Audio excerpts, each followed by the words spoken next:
آج میں ایک ایسے لمحے کا ذکر کروں گا جو روح کو ہلا کر رکھ دے گا۔ قبر کے عذاب کا یہ واقعہ ہر دل کو تڑپنے پر مجبور کر دے گا، جو دلوں کو جھنجھوڑ کر رکھ دے گا، ایمان کو تقویت بخشے گا اور عبرت حاصل کرنے کا ذریعہ بنے گا۔ پردے میں چھپی میری ماؤں، بہنوں، بیٹیوں، اگر زندگی میں خوشحالی لانا چاہتی ہو، اگر زندگی میں رونقیں لانا چاہتی ہو تو اس واقعے کو ایک بار دل کے کانوں سے سنو اور ان گناہوں سے جلد از جلد توبہ کرو جو آپ کا گھر برباد کرنے کا ذریعہ بنتے ہیں، جو نیکیاں ہونے کے باوجود بھی، وہ گناہ جو نیکیاں ہونے کے باوجود بھی قبر کو اندھیری کر دیتے ہیں، قبر کو کالی کر دیتے ہیں۔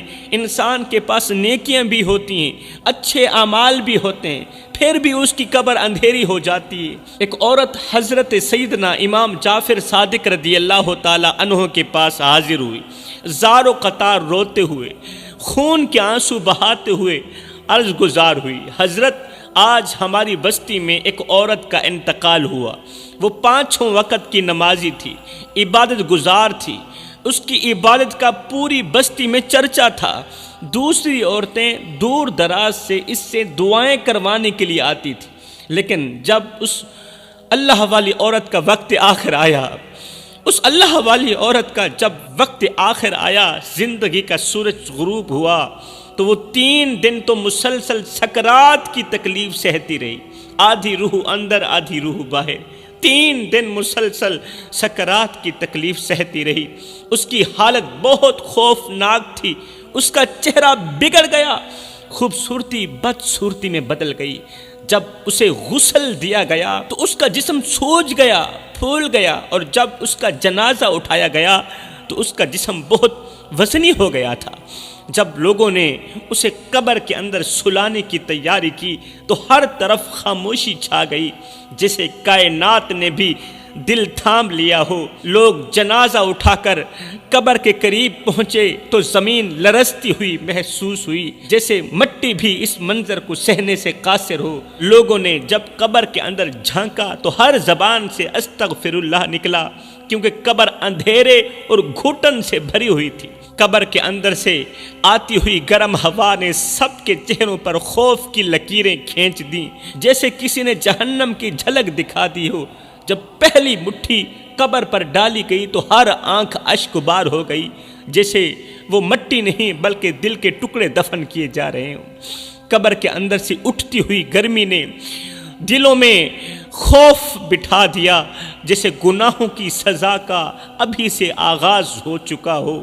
لوگ کانپتے ہاتھوں سے قبر کو بند کر رہے تھے، لیکن ہر دل اندر ہی اندر دہک رہا تھا۔ جب قبر مکمل طور پر بند ہوئی تو ایسا لگا جیسے دنیا کا سب سے بڑا دروازہ ہمیشہ کے لیے بند ہو گیا ہو۔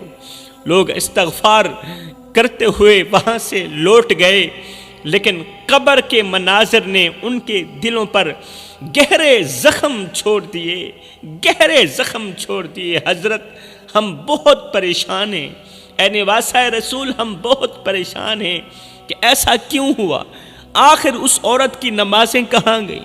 اس کا تقوی پرہیزگاری کہاں چلی گئی؟ حضرت امام جعفر صادق رضی اللہ تعالی عنہ نے یہ سن کر فرمایا، کل اس کے شوہر کو میرے پاس لے کے آنا۔ اے اسلام کی مقدس شہزادی، کل اس مرنے والی عورت کے شوہر کو میرے پاس لے کے آنا، میں اس سے کچھ پوچھوں گا، بات کروں گا، پھر اس کا جواب تمہیں ملے گا۔ اگلے دن وہ عورت اس کے شوہر کو لے کر حاضر ہوئی۔ حضرت امام جعفر صادق رضی اللہ تعالی عنہ نے شوہر سے سوال کیا، بھائی تمہاری بیوی کی زندگی کیسی گزری؟ کیا اس کے کردار میں کوئی ایسی بات تھی جو اللہ کو ناراض کر سکتی ہو؟ آگے شوہر نے جو جواب دیا، کہا حضرت وہ عبادت گزار تھی، وہ عبادت گزار تھی، متقی پرہیزگار تھی، لیکن 5 گناہ بڑے شوق سے کرتی تھی۔ اے اسلام کی مقدس شہزادیوں سنو، وہ 5 گناہ کون کون سے ہیں جو تمام عبادات، تمام نیکیاں ضائع کر دیتے ہیں، تمام اچھے اعمال عذاب میں بدل دیتے ہیں؟ وہ کون سے گناہ ہیں جو انسان کی قبر کے اندر اندھیرا لاتے ہیں، عذاب لاتے ہیں؟ کہنے لگا میری بیوی 5 گناہ بڑے شوق سے کرتی تھی، مجھے لگتا ہے ان گناہوں نے اس کی آخرت کو ہمیشہ کے لیے برباد کر دیا۔ حضرت امام جعفر صادق رضی اللہ تعالیٰ عنہ نے فرمایا، بھائی کیا بتا سکتے ہو وہ کون سے گناہ کرتی تھی، تاکہ ان گناہوں کو سن کر دوسری عورتیں توبہ کریں اور عبرت حاصل کریں۔ شوہر نے روتے ہوئے کہا، میری بیوی کا پہلا گناہ وہ ہمیشہ لوگوں کے خلاف غیبت کرتی تھی، ہر وقت دوسروں کی برائیاں کرتی رہتی تھی، ان کی عزتوں کو نقصان پہنچاتی تھی۔ مزید لرزتی ہوئی آواز میں اس کا شوہر کہنے لگا، حضرت میری بیوی دوسروں کے عیب ڈھونڈتی اور پھر ان کا چرچا کرتی تھی، لوگوں کے سامنے وہ عیب بیان کرتی تھی، اگر کسی کا کوئی راز جان لیتی تو اسے سینے میں دفن کرنے کے بجائے لوگوں کے سامنے بیان کر کے خوشی محسوس کرتی تھی، انہیں بے عزت کر کے خوشی محسوس کرتی تھی۔ اسے لگتا تھا کہ دوسروں کی بدنامی سے وہ خود اونچی ہو جائے گی۔ غیبت کرتے ہوئے اس کے چہرے پر ایک عجیب سی خوشی دکھائی دیتی تھی۔ کوئی بھی غیبت، کسی کی بھی چغلی اس کے چہرے پر خوشی لاتی تھی، جیسے کسی نے اسے سکون کی کوئی دوا دے دی۔ لیکن وہ یہ نہیں جانتی تھی کہ وہ اپنی زبان کے وار سے نہ صرف دوسروں کے دل چھلنی کر رہی ہے، بلکہ اپنے لیے قبر کے اندھیرے کو مزید بھیانک کر رہی ہے۔ حضرت وہ اپنی باتوں کے ذریعے گھر گھر نفرتیں پھیلانے والی چغلی کرتی تھی، غیبت کرتی تھی۔ اگر کہیں 2 دل قریب آنے لگتے تو وہ اپنی زبان کے زہر سے انہیں دور کر دیتی تھی۔ اسے کسی کی خوشی دیکھ کر جلن ہوتی تھی، کسی کے چہرے پر مسکراہٹ دیکھ کر اسے جلن ہوتی تھی، اور وہ اپنے لفظوں کے تیر سے خوشیوں کو روند کے رکھ دیتی۔ میں نے کئی بار اسے روکا، کہا یہ عادت چھوڑ دے، لیکن اس کا جواب یہی ہوتا تھا کہ میرے بغیر یہ دنیا چل ہی نہیں سکتی، لوگوں کی حقیقتیں ان پر کھولنا میرا فرض ہے۔ شوہر نے لرزتی ہوئی آواز میں کہا، حضرت میری بیوی کی خواہشات کبھی ختم نہیں ہوتی تھی۔ دوسرا گناہ، خواہشات کبھی ختم نہیں ہوتی تھی۔ وہ میری ماہانہ آمدنی سے زیادہ خرچ کرتی تھی، مطلب فضول خرچی کرتی تھی، اور جب میں اسے روکتا تو وہ کہتی یہ سب کچھ میرا حق ہے کیونکہ میں تیری بیوی ہوں۔ وہ کبھی اس بات پر غور نہیں کرتی تھی کہ میری محدود آمدنی میں گھر کیسے چلے گا۔ تم عیاشیوں میں اڑا رہی ہو۔ وہ دنیا کی چمک دمک میں اتنی مگن تھی کہ ہماری ضروریات کو نظر انداز کر دیتی تھی۔ کبھی کبھار ایسا ہوتا تھا گھر میں روٹی نہیں ہوتی تھی، لیکن میری عیاش بیوی عیش و عشرت کی زندگی گزارنے پر مجھے مجبور کر دیتی تھی۔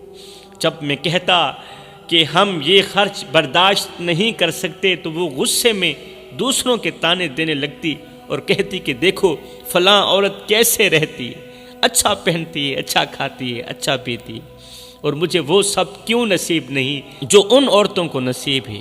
اس کی بے تکی باتوں سے میرا دل ٹوٹ جاتا، لیکن میں خاموش رہتا، برداشت کرتا رہتا، کیونکہ میں نے اپنے تمام معاملات اللہ پر چھوڑ دیے تھے۔ کہنے لگا میری بیوی کا تیسرا گناہ غیر محرم مردوں سے تعلقات بڑھاتی تھی۔ شوہر نے گہرے افسوس اور ٹوٹے ہوئے دل کے ساتھ کہا، حضرت میری بیوی کا دل کبھی قناعت اور حیا کی دولت سے بھرپور نہ ہوا۔ وہ غیر محرم مردوں سے تعلقات بڑھانے میں کوئی آر محسوس نہیں کرتی تھی۔ وہ ہمیشہ دوسروں کی توجہ کی طلبگار رہتی تھی اور اپنی باتوں سے مردوں کو اپنی جانب مائل کرتی تھی۔ میں نے کئی بار اسے سمجھایا، اسے روکا، لیکن وہ میری باتوں کو ہنسی میں اڑا دیتی اور کہتی یہ میری زندگی ہے، تمہیں اس سے کوئی فرق نہیں پڑنا چاہیے۔ وہ دوسروں کی نظروں میں خوبصورت اور خوش مزاج نظر آنے کے لیے حیا کو پسے پشت ڈال دیتی تھی۔ وہ یہ نہیں سمجھتی تھی کہ یہ وقتی خوشیاں اس کی آخرت کو تباہ کر رہی ہیں۔ جب میں نے اسے اس راستے سے ہٹانے کی کوشش کی تو وہ الٹا مجھ پر الزام تراشی کرتی جیسے میں اس کی خوشیوں کا دشمن ہوں۔ کہنے لگا میری بیوی کا چوتھا گناہ ہے۔ شوہر نے آنکھوں میں شرمندگی اور دل میں بے پناہ دکھ کے ساتھ کہا، حضرت میری بیوی کی ایک اور عادت تھی جو میرے دل کو چھلنی کر دیتی تھی، میرے دل کو ٹکڑے کر دیتی تھی۔ یہ عادت اتنی گندی اور خطرناک عادت تھی، یہ عادت میرے دل کو چھلنی کر دیتی تھی، یہ گناہ میرے دل کو توڑ دیتا تھا۔ وہ گناہ یہ تھا کہ وہ میرے ماں باپ کے ساتھ سخت رویہ اختیار کرتی، میرے ماں باپ کو دکھ دیتی اور بات بات پر بدتمیزی کرتی تھی۔ ماں باپ کے چہروں پر اداسی اور آنکھوں میں نمی دیکھ کر میرا دل تڑپ اٹھتا۔ وہ میرے والدین کے ہر حکم کو بوجھ سمجھتی، ہر خدمت کو اپنی توہین گردانتی تھی اور زبان سے ایسے کلمات نکالتی جو سننے والے کے دل پر تیر کی طرح لگتے۔ وہ میرے ماں باپ کی کمزوریوں پر طنز کرتی تھی، ان کی دعاؤں اور قربانیوں کو فراموش کر دیتی۔ اگر میرے والدین اسے کسی بات پر نصیحت کرتے تو وہ غصے میں آ کر مجھے دھمکاتی تھی، یا مجھے رکھو یا اپنے ماں باپ کو رکھو۔ حضرت میری ماں اکثر اس کی بد زبانی سن کر آنکھوں میں آنسو لیے خاموش ہو جاتی اور میرے والد اندر ہی اندر ٹوٹتے چلے جاتے۔ میں بیوی کی ان حرکتوں پر شرمندہ تھا، لیکن اسے سدھارنے میں ناکام رہا۔ اس کا پانچواں گناہ وہ نماز نہیں پڑھتی تھی، اللہ کے حضور جھکتی نہیں تھی۔ اللہ اکبر اللہ۔ کبھی کبھار سجدے نصیب ہو بھی جاتے تو وہ ان سجدوں پر فخر کرتی تھی۔ جب وہ دنیا سے رخصت ہوئی، 5 گناہ کرنے والی عورت جب دنیا سے رخصت ہوئی اور ہم نے اسے قبر میں اتارا تو قبر کی حالت دیکھ کر میرا دل کانپ اٹھا۔ قبر سے اٹھتی ہوئی گھٹن اور وحشت نے مجھے بتا دیا کہ وہ دنیا میں اپنے اعمال کی وجہ سے کس انجام کو پہنچ چکی ہے، اپنے بد اعمالیوں کی وجہ سے۔ حضرت میں سوچتا ہوں جن والدین کی خدمت میں جنت تھی، ان کے ساتھ بد سلوکی نے اس کی قبر کو جہنم کا گڑھا بنا دیا۔ یہ سن کر حضرت امام جعفر صادق رضی اللہ تعالی عنہ نے فرمایا والدین کے دلوں کو دکھ دینے والوں کے لیے دنیا اور آخرت میں کوئی سکون نہیں۔ اللہ اکبر۔ دکھ دینے والوں کے لیے دنیا اور آخرت میں کوئی سکون نہیں ہے۔ ماں باپ کی دعا ہی انسان کے لیے سب سے بڑی رحمت ہے، اور جو ان کے ساتھ بد سلوکی کرتا ہے وہ اللہ کی رحمت سے دور ہو جاتا ہے۔ پھر حضرت امام جعفر صادق رضی اللہ تعالی عنہ نے لوگوں کو مخاطب کرتے ہوئے فرمایا یہ انجام ان عورتوں کا ہوتا ہے جو اپنی حیا اور عزت کو دنیاوی خواہشات پر قربان کر دیتے ہیں۔ یہ دنیا کی محبت اور غیر محرم تعلقات کا انجام ہے۔ غیر محرم مردوں کے ساتھ اس کے جو تعلقات تھے نا، یہ اس کا انجام ہے، اور یہ ان سب کے لیے عبرت ہے۔ یہ ان سب عورتوں کے لیے عبرت ہے جو اپنی آخرت کو بھول کر دنیاوی فریب میں مبتلا ہو جاتے ہیں۔ حضرت امام جعفر صادق رضی اللہ تعالی عنہ نے فرمایا یہ دنیاوی خواہشات کا انجام ہے۔ جو لوگ دنیا کی زیب و زینت میں اپنے آپ کو کھو دیتے ہیں نا، دنیا کی زیب و زینت میں اپنے آپ کو مگن کر دیتے ہیں، وہ اپنی آخرت برباد کر بیٹھتے ہیں، وہ مرد ہو چاہے وہ عورتیں ہوں۔ یہ عبرت ہے ان سب کے لیے جو اپنی زندگی کو ناپاک خواہشات میں ضائع کر دیتے ہیں۔ چغلی کرنے والی عورتوں، غیبت کرنے والی عورتوں، جھوٹ بولنے والی عورتوں، سنو، وہ عورت جو دنیا میں اپنے سکون کے لیے دوسروں کا سکون چھینتی رہی، اپنے چین و قرار کے لیے دوسروں کا چین و قرار چھینتی رہی، آج اس کا سکون ہمیشہ کے لیے چھین لیا گیا۔ یہ ان سب کے لیے عبرت ہے، ان سب کے لیے عبرت ہے جو زبان کو لگام نہیں دیتے، وہ مرد ہوں وہ عورتیں ہوں۔ جو لوگ زبان پر لگام نہیں دیتے، یہ واقعہ ان سب کے لیے عبرت ہے۔ دوسروں کی عزتوں کو اپنے نفس کی تسکین کے لیے روندتے رہتے ہیں، یہ ان کے لیے عبرت ہے۔ حضرت امام جعفر صادق رضی اللہ تعالی عنہ نے فرمایا اللہ تعالیٰ عبادت کو قبول کرتا ہے، سجدوں کو قبول کرتا ہے، لیکن حقوق العباد اور لوگوں کے بارے میں برے اعمال کو معاف نہیں کرتا۔ ہر ایک عبادت قبول کرتا ہے، لیکن حقوق العباد اور لوگوں کے بارے میں برے اعمال کو اللہ تعالیٰ ہرگز معاف نہیں کرتا جب تک کہ وہ شخص خود نہ معاف کر دے جس کی تم نے غیبت کی ہوگی۔ غیبت کرنے والی عورت کی غیبت اور دوسروں کی عزت کے نقصان کی سزا اسے اس دنیا میں بھی ملی اور آخرت میں بھی ملی۔ میرے بھائیو، یہ واقعہ ہمارے لیے عبرت ہے۔ غیبت، چغلی، لوگوں کی عزت پر حملہ، یہ وہ گناہ ہیں جنہیں اللہ بغیر توبہ کے معاف نہیں کرتا۔ دوسروں کے حقوق کو پامال کرنے والوں کو اپنے اعمال کی سزا ضرور ملتی ہے۔ جو دوسروں کے حقوق پیروں تلے روند کے رکھ دیتے ہیں، چاہے وہ دنیا میں سزا ملے یا آخرت میں ملے، سزا انہیں ضرور ملے گی۔ آئیے اس واقعے سے سبق حاصل کریں اور اپنی زبان کو قابو میں رکھیں، دوسروں کی عزت کا خیال کریں اور اپنے اعمال کو نبی کریم صلی اللہ علیہ وسلم کی تعلیمات کے مطابق بنائیں۔ ایک لمحے کے لیے سوچیں، ہم اس نبی کے ماننے والے ہیں، ہم اس نبی کے امتی ہیں جو راتوں کو جاگ جاگ کر ہماری بخشش کے لیے گڑ گڑاتے تھے اور دنوں کو ہماری ہدایت کے لیے تڑپتے تھے۔ وہ نبی جنہوں نے اپنا سکون، اپنی خوشی اور اپنی زندگی ہماری بھلائی کے لیے قربان کر دی۔ آج سوچو ہم کس غفلت میں زندگی گزار رہے ہیں میرے بھائیو۔ کیا ہمارا کردار اس قابل ہے کہ نبی ہم پر فخر کریں؟ کیا ہمارے اعمال اس لائق ہیں کہ ہم ان کے سامنے شرمندہ نہ ہوں؟ کیا ہمارے نبی ہماری نمازوں کو چھوڑنے پر روتے نہیں ہوں گے؟ کیا وہ ہمیں جھوٹ بولتے اور وعدے توڑتے دیکھ کر تڑپتے نہیں ہوں گے؟ کیا وہ ہمیں قرآن سے دور دیکھ کر بے چین نہیں ہوتے ہوں گے؟ یا رسول اللہ ہمیں معاف کر دینا، یا رسول اللہ ہمیں معاف کرنا، ہم نے آپ کی تعلیمات کو فراموش کر دیا، ہمیں معاف کر دینا، ہم نے آپ کے دیے ہوئے اصولوں کو ترک کر دیا، ہم نے اس دنیا کو اپنا مقصد بنا لیا، حالانکہ آپ نے آخرت کے لیے جینے کا سبق دیا تھا اور ہم نے اس دنیا کو اپنا مقصد بنا لیا۔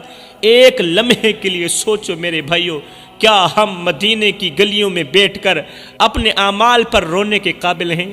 مدینے کی گلیوں میں بیٹھ کر، روضہ انوار کے سامنے بیٹھ کر اپنے اعمال پر رونے کے قابل ہیں؟ کیا ہمیں شرم نہیں آئے گی کہ ہم نبی کے عشق میں ڈوب کر بھی اپنی اصلاح نہ کر پائے، نبی کی محبت میں ڈوب کر بھی اپنے آپ کو بہتر نہ کر پائے؟ آج خود سے سوال کرو کہ کیا میں وہ امتی نہیں ہوں جس کے لیے نبی نے قربانیاں دی، جس کے لیے نبی تڑپے، جس کے لیے نبی روئے؟ ہاں وہ میں ہی امتی ہوں۔ آئیے اپنے گناہوں پر ندامت کے آنسو بہائیے، آئیے اپنے دلوں کو پاک کیجیے، آئیں اس عہد کو دہرائیں کہ آج کے بعد ہم نبی کی محبت میں اپنی زندگی کو بدل دیں گے، نبی کی محبت میں جئیں گے اور نبی کی محبت میں ہی مریں گے، نبی نبی کرتے ہوئے جئیں گے، نبی نبی کرتے ہوئے موت کی گھاٹ اتریں گے۔ میں دعا کرتا ہوں اللہ ہمیں مدینے والے کریم آقا کی سچی محبت نصیب فرما، پیارے نبی سے دل و جان سے، اپنی اولاد سے بڑھ کر محبت کرنے کی توفیق عطا فرما۔ اللہ ہمارا خاتمہ ایمان پر فرمانا، ہم سب کو نیک بنا دے اور ہم سب کو ایک بنا دے، ہم سب کو وہ نیک کام کرا دے جس پر تو بھی راضی ہو جائے، تیرا حبیب بھی راضی ہو جائے۔ آمین ثم آمین، وما علینا الا البلاغ المبین۔